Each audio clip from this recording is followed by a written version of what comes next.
let's talk secondary. As encouraged as I am about the Niners defensive line, that's how concerned I am about their secondary because frankly, it looks terrible.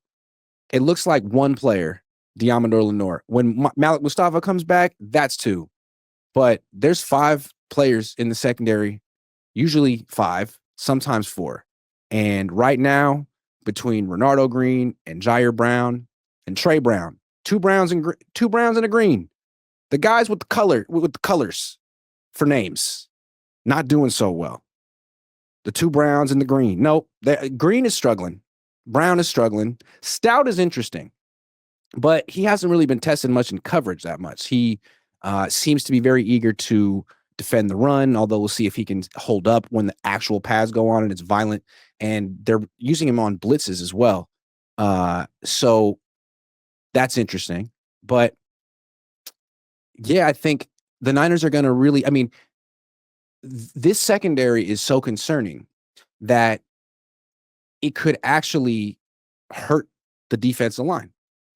The defensive line could have a good pass rush, but if the secondary is playing so soft, and it's getting beat in zone and man, then it really won't matter how good the defensive line is. So I feel for Robert Saleh and the Niners on this. I feel like their hands were tied to a degree. They didn't have much of a budget for whatever reason, and they're doing the best they can with the Jason Pinnocks and Richie Grants of the world. I think they're missing Charvarius Ward big time. I think they miss Talanoa Hufanga. There's a big difference between Talanoa Hufanga and Jair Brown. There's a big difference between Malik Mustafa and Jason Pinnock. So they're trying to figure out, should they play Diamador Lenore in the slot or outside? Does it matter?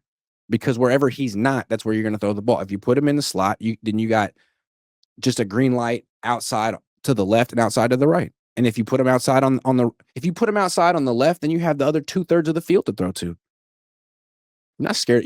You also got Fred Warner in coverage too, but really there's a lot of open places. And that's why we're seeing Brock Purdy and Mac Jones complete like 85% of their passes. Yeah. So when the Niners talk about taking lumps, I think that's what they're talking about. This secondary, it's not good.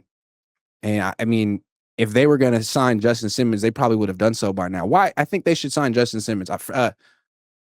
Just friendly piece of advice. I remember my first training camp covering the team. Their strong safety was Taylor Mays, and he was so awful that I think they traded him a few days into camp and went and traded for Dante Whitner, which was a big move. You get a look at your team, you see who's playing well and who's not, and you make a move. So, yeah, I would say go trade for Dante Whitner. No, I would go sign Justin Simmons if the Yorks would let you. But I'm guessing they won't, which is really too bad. Yo, Mayoko's spirit animal's got to be a seagull, says Austin Rodriguez. What is my spirit animal? I'd love to know. Propo 1468 says, have you heard anything about the new uniforms? I want the 2000 Scarlet to come back for a game, but I'm probably the only one. It's so funny because I feel like when the 2000 Scarlet was around, people hated it. And people all wanted the 80s throwbacks to come back. And then they did. And then people got tired of that and they wanted the 90s throwbacks to come. I feel like there's just nostalgia. Once it's been 20 years, 15 to 20 years, something's cool. I hated those Scarlet uniforms with the too much shadowing, and they were busy.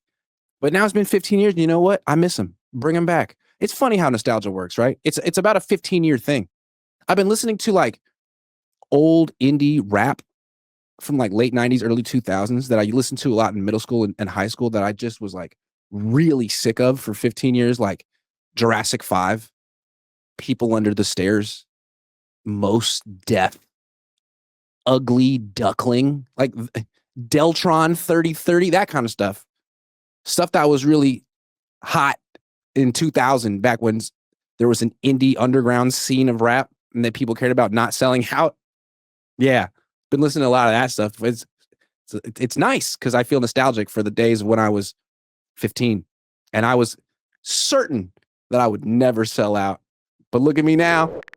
I have the biggest sellout you've ever met. I could never be in an underground indie rap group.